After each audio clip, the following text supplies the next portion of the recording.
안녕하세요. 아이들은 왜 미술관에 가야 하는가? 라는 주제로 강의를 맡은 김미남입니다. 안녕하세요. 먼저 제 소개를 간단하게 드리고 시작하려고 하는데요.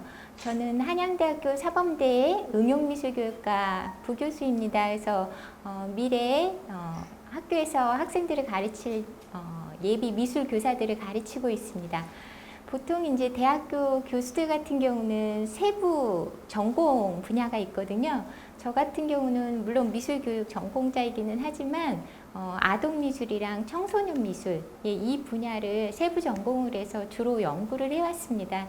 그래서 제가 연구했던 경험 그리고 예비 미술교사들이나 아니면 앞으로 이제 미술관이나 박물관에서 이제 교육을 담당하게 될 학생들을 이제 대학원에서 가르치면서 좀 고민했던 것들, 그 다음에 부모님들하고 같이 나누고 싶었던 어떤 생각들, 이런 것들이 있었는데 그걸 바탕으로 한번 이야기를 나눠보도록 하겠습니다.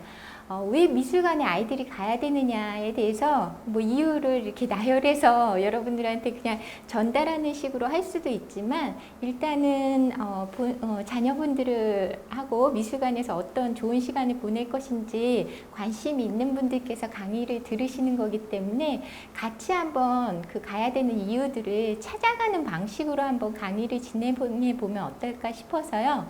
강의를 전체 한 3가지로 주제로 한번 쪼개봤습니다. 그래서 첫 번째 주제는 아이들의 미술관, 그 다음에 어른들의 미술관입니다. 그 다음에 두 번째는 우리의 본격적인 주제죠. 아이들이 왜 미술관에 가야 되느냐. 그 다음에 세 번째는 그 고민들을 바탕으로 해서 이제 자녀와 부모가 미술관에 갔을 때 무엇을 어떻게 해야 될 것이냐, 좀 실천하고 관련된 부분 이렇게 3파트로 진행을 하도록 하겠습니다. 그럼 먼저 첫 번째 주제죠. 아이들의 미술관, 어른들의 미술관에 대해서 시작해 보도록 하겠습니다. 아이들의 미술관이라고 얘기를 하니까 아마 미술관이나 박물관에 가면 아이들을 위한 그런 특별한 박물관이나 미술관 그 코너들이 있잖아요. 그걸 좀 떠올리실 수도 있을 것 같은데 그 미술관이 아닙니다. 그래서 여기에서 관자는 그 관점할 때 저희가 얘기하는 그 미술에 대한 생각, 관점 뭐 이런 것들을 얘기하는 겁니다. 그래서 아이들이 미술에 대해서 어떻게 생각하고 어떤 태도를 가지고 있느냐, 그 다음에 부모님들이 미술에 대해서 어떤 생각과 태도를 가지고 있느냐, 그것들은 어떻게 관련이 되어 있고 또 어떤 연관성이 있고 그 다음에 그것들이 어떤 차이가 있는지 이것들을 보는 그런 주제를 저희들이 이야기를 하는 것입니다. 그래서 미술관 이야기를 하는데 왜 이 주제를 먼저 다뤄야 되느냐, 왜냐하면은 이걸 얘기하기 전에는 이제 제 세부 전공 선택했을 때 이야기를 먼저 해야 될 것 같은데요. 제가 이제 대학원에서 세부 전공 주제를 선택을 할 때 보통 이제 논문 주제를 정하는 게 이제 세부 전공 분야를 선택하는 게 되는데요. 제가 그때 이제 아동미술 분야로 연구를 진행하겠다 했을 때 그 대학원 동기들이 다 걱정에 찬 눈으로 저를 쳐다봤어요. 그다음에 대학교 이제 저 지도하시던 대학원 교수님들도 많은 분들이 그러셨는데 왜냐하면 이미 아동 미술에 대해서 연구할 게 연구가 많이 되어 있는데 요즘 이제 핫한 주제들이 있잖아요. 막 뜨는 유행하는 어떤 미술교육 프로그램이라든지 뭐 미술교육 철학이라든지 뭐 이런 부분들을 다루는 게 전망이 밝지 않겠느냐 이렇게 얘기를 했는데 저는 그런 생각들이 있었어요. 저희들이 이제 미술 교육을 한다는 것들은 아이들이 어떤 미적으로 성장을 하는 거 이것들이 목적이 되어야 되는데 아이들에 대한 어떤 미술에 대한 상태, 준비도 이런 것들을 이해하지 못한 상태에서 어른들이 이해하고 있는 방식들로 어떤 경험들을 제공한다면 그게 진짜 아이들한테 받아들여질 것이냐, 그게 정말 효과적일 것이냐 이런 의문들이 있었거든요. 그래서 본질적으로 보다 그 좋은 미술 경험들 아니면 미술 학습들을 아이들에게 제공하기 위해서는 아이들을 이해하는 게 더 중요하다 이렇게 생각을 해서 그 분야들을 좀 진행을 해왔습니다. 그래서 그런데 이제 아이들의 그 미술에 대한 생각이나 관점을 이해하는 게 중요하다고 그랬는데 또 아이러니하게 아이들의 생각을 이해하려면요 또 어른들의 생각들을 이해하는 게 굉장히 중요해요. 왜냐하면 실질적으로 일상생활에서 아이들이 미술 경험을 선택할 수 있는 선택권이 없어요. 예, 학교만 우선 보더라도 학교 미술 시간에 미술 시간이 언제 이루어질 것이냐, 시간 결정도 스스로 할 수 없죠. 미술 교사가 하고 이제 교사들이 하게 되고 어떤 주제로 미술 작품을 만들 것이냐, 그릴 것이냐, 그 다음에 몇 시간 동안 작품 활동을 할 것이냐, 그 다음에 언제 그 작품을 끝낼 것이냐, 그 다음에 이걸 어떻게 전시를 할 것이냐, 어떻게 평가할 것이냐, 이런 것들을 모두 어른들이 선택을 하거든요.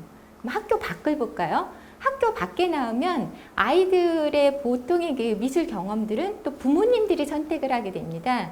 그러면 집에서 생각을 했을 때 아이들에게 어떤 미술 재료들을 줄 것이냐, 어떤 부모님들은 뭐 크레파스나 뭐 색연필 이런 걸 주실 수도 있고, 어떤 부모님들은 정말 고급 사진기를 줄 수도 있잖아요.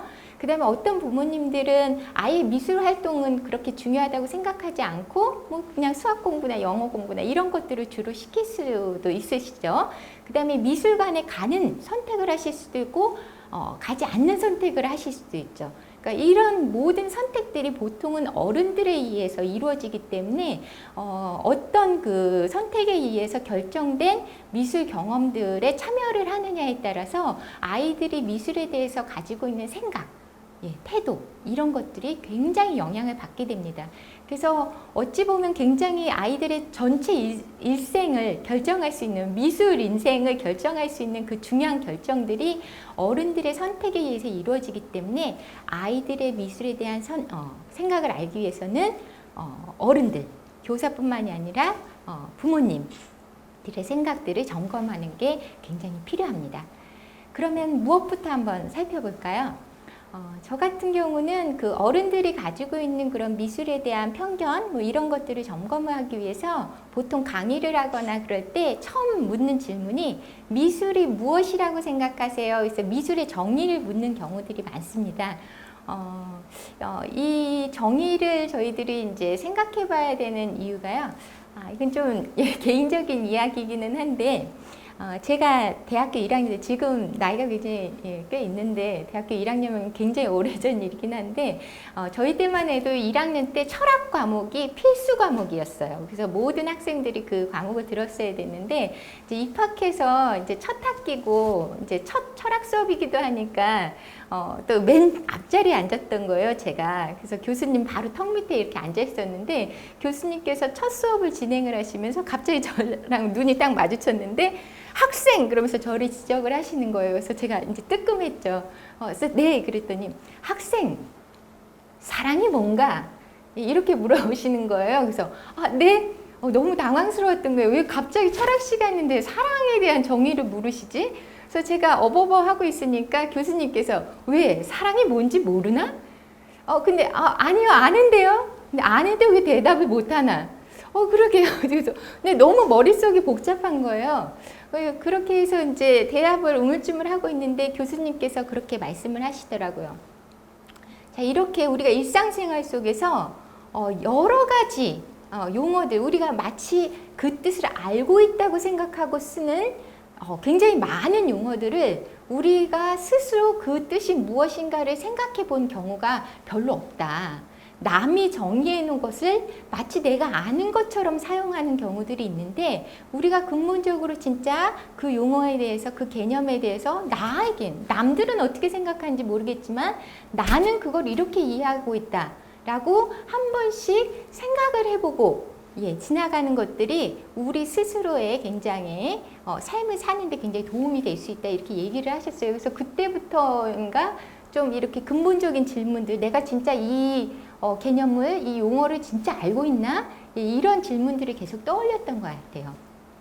그래서 제가 그래서 이제 여러분들한테 처음 드리는 질문이 미술이 도대체 무엇이라고 생각하시느냐 이런 질문을 드리는 건데 여러분들한테 드렸던 이 질문을 저도 이제 강의에서 학생들한테 주기도 하고 특강에서 만나는 그런 참가자들한테 질문을 드리기도 하는데 대답이 좀 비슷해요. 보통은 미술이란 그러면 별로 당황하지 않고 얘기를 하시는데 생각이나 느낌을 시각적으로 표현한 것이다 이렇게, 아니면 아름다운 표현이다 이렇게 얘기를 하시기도 하고, 초등학교 저학년들 같은 경우는 미술은 그림이에요. 예, 이렇게 이야기를 하기도 해요.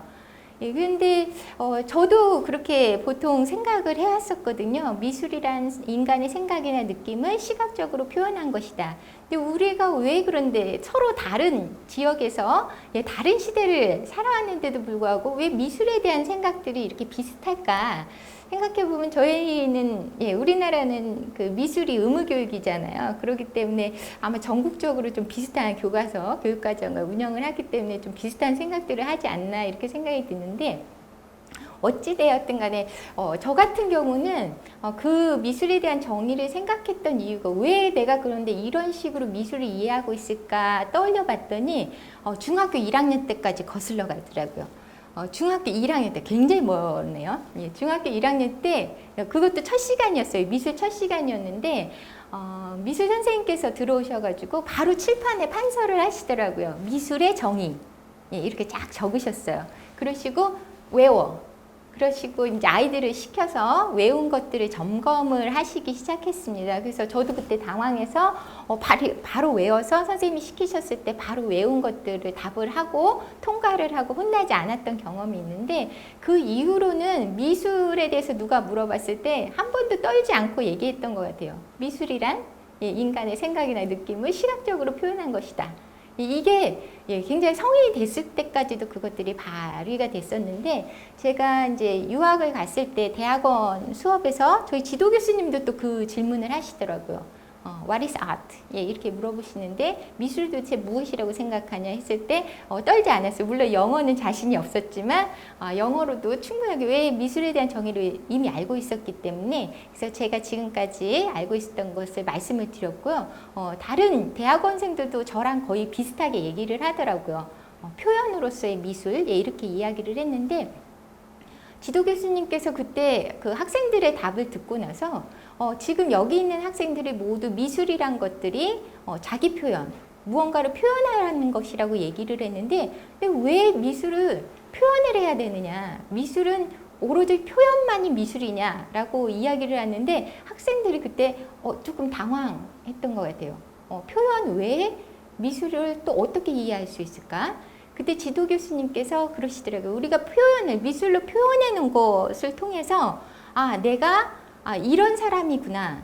자신을 이해할 수 있는 미술은 자신을 이해할 수 있는 것 이런 도구로도 사용이 될 수가 있고 그 다음에 자신을 표현한 것을 통해서 타인들과 이렇게 소통할 수 있는 의사소통의 도구일 수도 있다. 이렇게 얘기를 하시는데 우리가 계속적으로 표현으로서의 미술로만 이해를 하지 않고 조금 더 이해로서의 미술 이런 것들 의사소통으로서의 미술 이것들도 생각해 보는 것들이 굉장히 중요하다 이렇게 말씀을 하셨습니다. 근데 우리 같은 경우 보통은 이제 자동적으로 이제 표현을 굉장히 강조를 하기 때문에 아이들에게도 그러니까 어른들이 이렇게 표현으로서의 미술들을 굉장히 강조를 하다 보면은 아이들한테도 미술 활동, 미술 경험을 할 때도 자꾸 뭐 그리기나 만들기라든지 이런 것들을 계속 시킬 수도 있고요. 그 다음에 어떤 표현 기능 이런 것들을 중심으로 자녀의 미술 재능이라든지 미술 감각 이런 것들을 판단을 할 수 있는 이런 그 오류를 겪을 수도 있습니다. 제가 한 가지 사례를 한번 준비를 해봤는데요. 소개시켜 드려볼게요. 요번 한 5학년 남자 학생의 학부모님이 본인의 자녀가 그린 그림에 대해서 이렇게 이야기를 해주셨던 거거든요. 그래서 이 남학생 같은 경우는 미술을 아주 잘하는 학생은 아니고 본인 스스로도 자기는 미술을 잘 못한다라고 얘기를 하는데 그렇지만 미술을 잘하고 싶어하는 남학생이었어요. 그래서 이 남학생의 학부모님께서 인터뷰에 응해 주셨는데 세 가지 그림, 이 아이가 미술 시간에 그렸던 정물화, 그 다음에 전묘법으로 그렸던 풍경화, 그 다음에 소묘 작품, 요거를 가지고 그냥 이 작품에 대해서 이야기를 해주세요. 이렇게 제가 그냥 편안하게 질문을 드렸는데 어떤 식으로 본인의 자녀의 작품을 보고 있는지 한번 들어보세요. 자, 첫 번째 수채 정물화입니다. 정물이네요. 그런데 일단은 안정되지 않은 것 같아요. 여러 색을 칠하려고는 했지만 잘 되지 않는 정서든 정성이든 결여된 부족한 작품이네요. 네. 기법이든 여러 가지가 부족한 상태로 그려진 것 같아요. 그리고 실망한 표정을 지으셨어요. 그 다음에 이제 전물법으로 그렸던 수치 정물화에 대해서는 이건 배움이 부족한 것 같아요. 좀 더 배우고 전물법을 통해서 형태를 만드는 건데 기술적으로 더 잘 배우고 연습해서 그려야 될 것 같아요. 작품의 완성도는 거의 없네요. 전묘법을 하고 있다는 사실은 알아도 뭘 구현한다는 느낌은 없네요. 형태도 못 잡고 사실성까지는 못 간 것 같네요. 이렇게 얘기를 하고 계십니다. 관찰 소묘도 비슷해요. 입체를 그리는 건 힘든데 제대로 많이 배우지 않은 상태에서 나름대로 입체감을 표현했다는 사실에 만족합니다. 하지만 조금 더 다듬으면 어느 정도 비율은 맞으니까 되지 않을까요? 이런 식으로 대답을 하셨습니다. 자, 이 한국 사회에서 미술을 굉장히 거기에 굉장히 중점을 둬서 이해한다는 것을 이 사례가 굉장히 잘 보여준다고 생각이 들어요. 그래서 이렇게 우리가 미술에 대해서 이전에 생각해보지 않았지만 다시 한번 돌아보니까 그래, 나는 왜 미술을 어떤 식으로 이해를 하고 있었지? 그런 생각이 내 아이에게 어떤 미술 경험을 제공해 줄 때 어떤 판단을 하게 만들까? 이것들을 한번 점검을 해보시는 게 필요할 것 같습니다. 그래서 우리들은 보통은 순간적으로 떠오른 직관적인 생각, 순간적으로 떠오른 그냥 답, 느낌, 여기에 판단을 두고 선택을 하는 경우들이 있는데요. 그렇게 순간적으로 바로 떠오르는 생각들은 이전에 비슷한 경험들을 가졌기 때문이에요. 그런데 이렇게 그 직관적으로 떠오르는 생각들, 이것들을 따랐을 때 보통은 그냥 살만해요. 하지만 그게 진짜 그 진지한 합리적인 사고를 바탕으로 결정한 판단이 아니기 때문에 오류가 발생할 가능성이 있습니다. 그렇기 때문에 부모님들께서 본인이 직관적으로 생각했던 미술에 대한 생각, 이런 것들을 한 번씩 점검해 보시고 이게 진짜 합리적인 판단이었을까? 이게 혹시라도 어떤 내 아이에게 좀 잘못된 미술 경험이나 이런 것들을 좀 발생시킬 수 있지 않을까? 이런 것들을 스스로 점검해보고 또 점검해볼 수 있는 능력이 생긴다면 그걸 해결할 수 있는 방법도 찾으실 수가 있거든요. 그래서 이런 과정들을 좀 섬세하게 점검을 하는 것들이 필요할 것 같습니다. 그럼 조금 더 몇 가지 실험을 조금 더 해볼까요? 얼마나 직관적인 사고에 저희들이 좀 고민해보지 않고 결정을 하는 것들이 있는지 한번 점검을 해보도록 하겠습니다. 자, 첫 번째, 2명의 아이가 있습니다. 한 명의 아이는 그림 그리는 걸 좋아해요. 집에서 굉장히 많은 그림을 그려냅니다. 4살이나 5살밖에 되지 않았어요. 그런데도 불구하고 사람 그리는 걸 좋아하는데 이 아이가 사람을 그리면 누구를 그렸구나 특징들이 잘 드러나요. 그래서 너무 신기해요. 이 아이가 있고 또 이 다른 아이는 그림을 그리지 않아요. 집에서는 그림을 그리지 않고 대신 이 아이가 좋아하는 것은 거실에 온갖 물건들을 꺼내놔서 그것들을 늘어놓는 이런 장난을 좋아해요. 막 이불도 꺼내오기도 하고 책을 꺼내오기도 하고 오만 가지 것들을 다 가지고 와서 이제 거실을 이렇게 난장판으로 만드는 아이가 있습니다. 자, 이 아이 둘 중에 여러분들이 직관적으로 생각하셨을 때 어떤 아이가 미술에 재능이 있다고 생각하실 것 같나요? 어떤 아이에게 만약 미술에 대한 좀 추가적인 좀 경험들이 제공을 한다면 어떤 아이에게 좀 그 미술 학습들을 더 시키려고 하시겠어요? 만약 이 두 아이와 미술관에 간다면 누구와 더 미술에 대한 미술 작품에 대한 이야기를 나누시게 될까요? 어떤 답이 떠올리셨는지 한번 생각해 보세요. 요번 다음에 좀 얘기해 보겠습니다. 자, 2번째 가정을 해보겠습니다. 여러분이 자녀분하고 미술관에 갔어요. 어떤 작품을 감상하고 계세요, 지금? 자, 딱 떠오른 이미지를 기억해 보세요. 어떤 작품을 보고 계셨나요? 그 작품이 어떤 종류인지, 어떤 내용을 담고 있는지 떠올려 보셨나요? 잘 기억해 보세요. 그 다음 3번째 가정입니다. 여러분이 지금 어떤 미술 수업에 참관하러 오셨어요. 미술 수업에 참관하러 오셨어요. 예. 수업 참관을 하고 있는 그 수업은 어떤 미술 수업인가요? 아이들은 어떤 미술 활동을 하고 있나요? 미술 선생님은 무엇을 하고 계시나요? 아이들의 표정은 어떤가요? 네, 좀 생각해 보셨나요? 자, 첫 번째 생각했던 거는 맨 마지막에 한번 살펴볼 거고요. 두 번째와 세 번째, 예, 저희들이 가정해 봤던 거, 떠올렸던 이미지들을 한번 점검해 보겠습니다. 자, 미술관에 가셨을 때 어떤 작품을 보고 있는 이미지를 떠올리셨나요? 예, 제가 제 학생들한테 보통 물어보면 아주 커다란 그림을 보고 있다, 뭐 명화 작품을 보고 있다, 뭐 풍경화를 보고 있다, 뭐 이렇게 그림 종류를 많이 얘기를 하더라고요. 어머님들, 아버님들은 어떤 작품을 떠올리셨나요? 보통의 경우는 그림을 많이 떠올리는데 뭐 다른 걸 떠올리신 분도 있으시겠죠? 그 다음에 세 번째 저희들이 좀 떠올렸던 그 미술 수업에 대한 이미지. 근데 보통의 경우는 아이들이 그림을 그리고 있다. 뭐 이런 식으로 대답을 하는 경우들이 많습니다.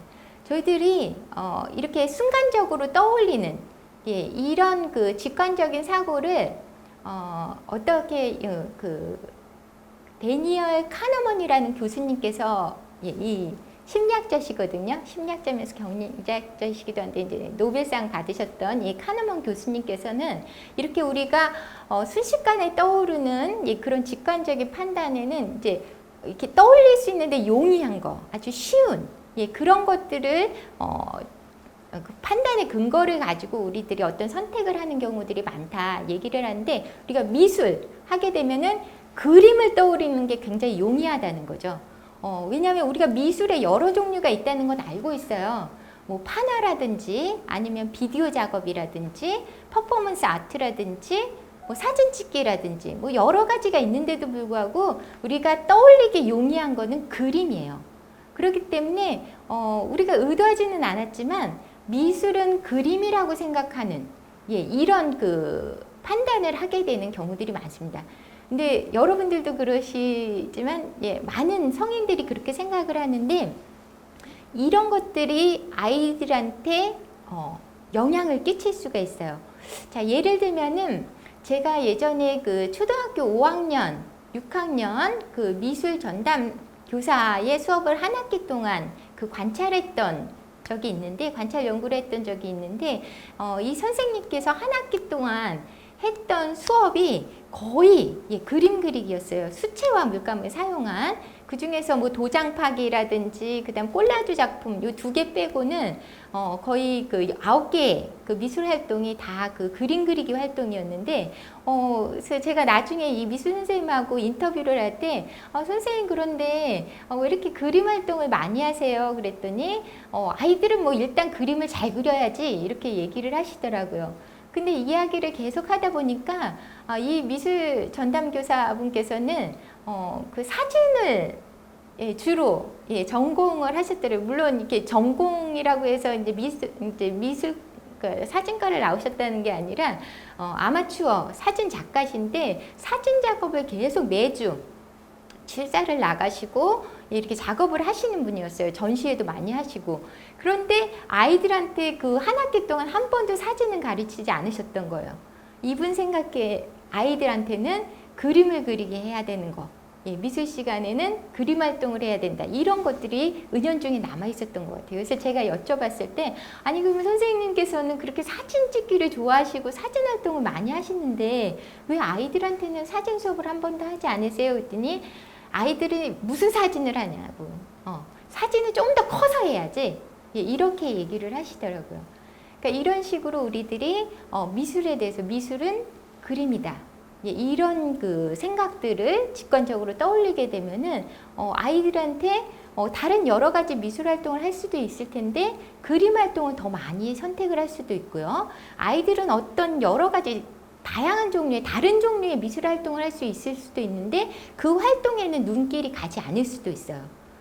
그림을 그리는 아이한테는 반응을 해주고 칭찬을 해주고 너는 미술에 재능이 있는 것 같아 이렇게 얘기를 해주는데, 다른 활동을 하는 아이들에게는 아무 반응을 보이지 않고, 그러다 보면 그 아이는 뭐 사진을 잘 찍을 수도 있고 만들기를 잘할 수도 있는데 아무런 그 반응이 없기 때문에 나는 미술을 못하나 보다. 나는 미술에 재능이 없나 보다 하고 나중에 포기를 하게 되는 경우도 생길 수가 있습니다.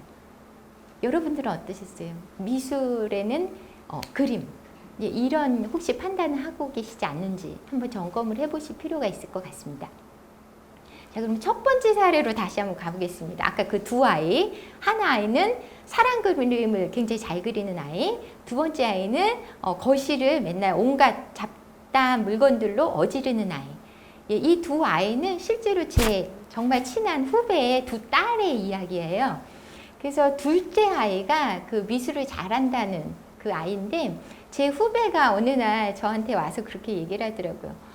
내가 생각하기에 우리 둘째는 미술을 너무 잘하는 것 같아. 미술에 재능이 있는 것 같아. 그래서 왜 그렇게 생각하는데 제가 물었죠. 그랬더니 그림을 너무 잘 그려.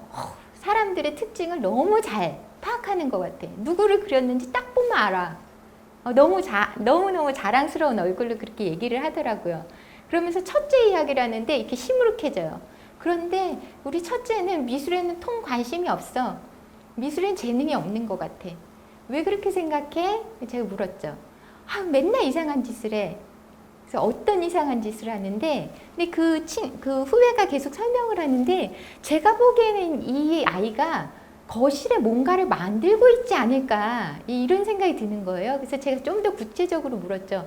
어떤 것을 만들고 있는 것 같은지 조금 더 이야기를 해보라고. 그랬더니 그때부터 이제 집중을 하는 거예요. 생각해보니까, 뭔가 이렇게 방 같은 거를 만든다고 얘기를 해. 그러니까 이불로 여기는 안방, 여기는 책을 읽는 방, 여기는 어떤 방. 그러는데 다음날은 또 바뀌어. 다른 집이래. 또 다음날은 또 바뀌고. 자, 그러면 두 번째 딸.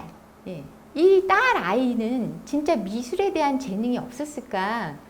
이 아이도 분명히 시각적으로 무언가를 표현하고 있었을 텐데 이 아이는 그림에 대한 관심보다는 공간을 디자인하는 뭔가 공간을 표현하는데 관심이 있었던 아이일 수 있습니다.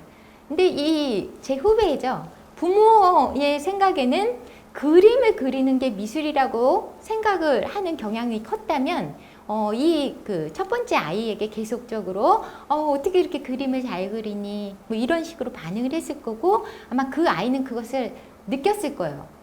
그림을 그리니까 계속 칭찬을 받고 또 그것들이 기분 좋아지니까 계속 그리게 되고 계속 그리다 보니까 더 잘 그리게 되고 그러다 보니까 미술에 또 관심이 가지게 되고 이렇게 되는 거죠. 근데 두 번째 아이의 경우는 왜 이렇게 맨날 집을 어지르냐. 그 다음에 둘째 아이의 그림에 대한 칭찬 이런 것들을 보면서 오히려 그림에 대한 흥미들을 더 잃었을 수도 있죠. 근데 아이러니하게 이 후배의 남편은 또 건축사였어요. 그렇기 때문에 아마 아버지의 영향을 받았을 수도 있는데 이 후배가 진짜 미술을 그림이라고만 생각을 했을 것이냐 다른 분야도 미술이라는 걸 알았을 수 있어요. 그렇지만 우리는 조금 더 그 미술의 그 종류로 그림을 떠올리는 경향들이 굉장히 강하다. 근데 이런 것들이 부모님들이 계속 이런 생각들을 하다 보면 아이들에게도 그런 것들이 굉장히 반영이 많이 되거든요. 실제로 제가 정말 수백 명의 아이들하고 이제 면담 연구들을 했었는데 아이들, 초등학교 아이들은 미술은 그림이에요. 이렇게. 예쁜 그림이에요. 이렇게 대답을 하는 경우들이 많았거든요. 왜 이런 생각을 하게 되었을까요? 그림 활동을 더 많이 했겠죠. 그 다음에 또 이렇게 생각을 하게 되면 어떤 문제가 발생을 할 수가 있냐면요. 아이들이 그림을 못 그리면은 자기는 미술을 못한다고 생각하고 포기를 하게 될 수가 있습니다. 그래서 이런 것들을 막기 위해서라도 부모님들이 어떻게 생각을 하고 있었는지를 점검하는 것이 필요할 것 같습니다. 자, 그 다음에 조금 더 그 오류들 직관적으로 생각해서 생각지도 않은 오류들을 발생시키는 경우들을 좀 더 이야기를 해보도록 하겠습니다. 우리들은 아이들이 미술을 배우면 배울수록 미술을 잘하고 미술을 즐기게 될 것이다 이렇게 보통은 생각을 해요. 예, 그래서 아이들에게 뭔가 미술 학원을 보낸다라든지 아니면 미술 체험 활동을 시킨다라든지 이렇게 뭐 많은 경험들을 주시게 되는데 실제로 미술을 배우기 시작해서 왜냐하면 굉장히 즐기고 있었는데 오히려 미술 학습을 하게 돼서 미술이 싫어졌다. 이런 아이들이 굉장히 많아요. 그런 것들을 봤을 때 어른들의 판단, 더 많은 시간들을 투자하고 더 많이 배우면 즐길 수 있어야 되는데 그렇지 않은 경우들이 생긴다는 거죠. 또 이것들도 한번 생각해 볼 문제이고요. 그 다음에 요거에 대해서 그 관련된 사례를 하나 말씀드리면요. 제 이제 대학원 지도 학생인데요. 이 친구가 이제 논문을 무엇을 쓸 것이냐, 이제 논문 주제를 잡으라고 얘기를 했더니 그런 얘기를 하더라고요. 나 같은 미술 전공자가 나오지 않기 위한 미술 교육 프로그램들을 좀 개발하고 싶다. 그래서 아니 너 같은 학생이란 건 어떤 의미냐 그랬더니 자기같이 미술을 전공하면은 안 될 것 같다라는 거예요. 그래서 너는 어떤 식으로 미술을 전공했길래 그런 전공하는 과정들을 겪으면 안 된다고 생각을 하니? 그렇게 얘기를 했더니 자기는 어렸을 때 이제 남학생이었는데 어렸을 때 그냥 만화가 좋아서 만화를 따라 그리고 만화를 끌적이는 소년이었대요. 그랬는데 어른들이 지나가면서 만화 잘 그리네? 그래 그림 잘 그리네? 그러면 미술해야지. 그러니까 만화를 끌적이던 아이에게 미술을 전공해야 된다고 생각을 하니까 이제 부모님들께서 이 아이를 미술학원에 등록을 시킨 거예요. 그러니까 이 아이가 만화를 집에서 즐겁게 그리던 아이가 어느 순간 미술학원에 다니면서 예중 입학하는 입시 미술 준비를 시작하게 되는 거예요. 만화를 그리다가 갑자기 막 소묘를 하고 수채화 그림을 그리고 정물화를 그리고 막 이런 것들을 하면서 내가 이거를 왜 그리고 있지? 이렇게 판단을 하고 있는데 이제 또 예중 시험에 떨어지니까 바로 부모님들께서 너는 미술에 재능이 없나 보다. 그러면서 미술학원을 또 끊어버리셨대요. 그래서 또 집에서 이제 또 머무르다가 또 이제 공부가 이제 많이 미술 입시 준비를 하다 보니까 공부가 소홀해졌기 때문에 공부를 따라가지 못했겠죠.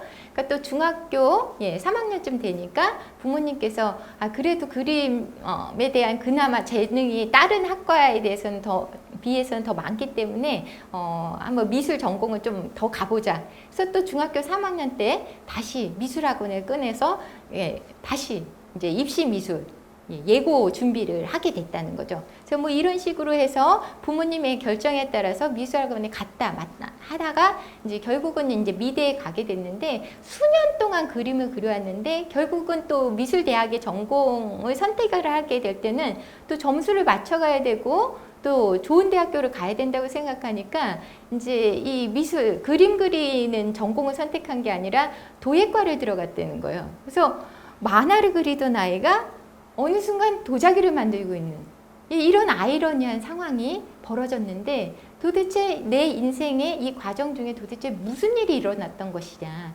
이것들을 한번 연구해보고 싶다. 그래서 자기의 미술 경험에 대한 연구를 했었는데 정말 잘 썼어요. 제 지도 학생이 아니라서 얘기를 드리는 게 아니라 정말 저는 연구 논문을 보고 막 이게 눈물 나려고 했던 적이 없었는데 정말 자기 경험에 대해서 굉장히 통찰력 있게 분석하고 그것들에 대한 문제점, 그 다음에 뭐 해결 방안 이런 것들을 얘기를 하는데 굉장히 부모님들께서 한번 그 논문을 읽어보시면 굉장히 도움이 되지 않으실까. 내가 어떤 오류를 범하고 있는지 일상적으로 내가 어떤 방식의 칭찬을 하고 있고 어떤 방식으로 아이들의 경험들을 이렇게 좌지우지하고 있는지 이런 것들을 좀 반성해 볼 수 있는 좋은 자료가 되지 않을까 싶습니다. 이정훈 학생인데 나중에 한번 필요하시면은 논문 소개를 좀 더 드리고 싶습니다.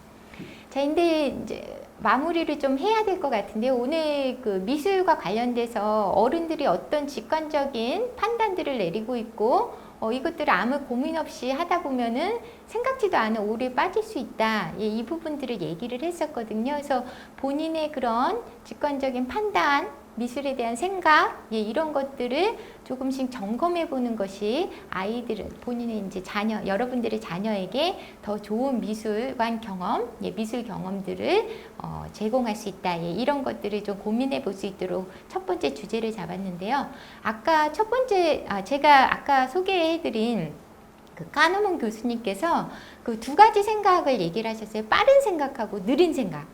그래서 보통의 경우는 우리가 빠른 생각을 중심으로 무언가들을 떠올리고 선택을 하는 경우들이 있는데 느린 생각을 할 필요가 있는데 두 가지 생각 시스템을 모두 다루는 것들이 필요하다 이렇게 이야기를 합니다. 그래서 우리들이 이제 어떤 답이 바로 떠오르지 않을 때는 느린 답을 하기 시작을 하거든요. 근데 바로 떠오르는 경우에는 더 이상 생각을 하지 않아요. 그래서 우리들이 미술에 대한 정답을 내가 알고 있다.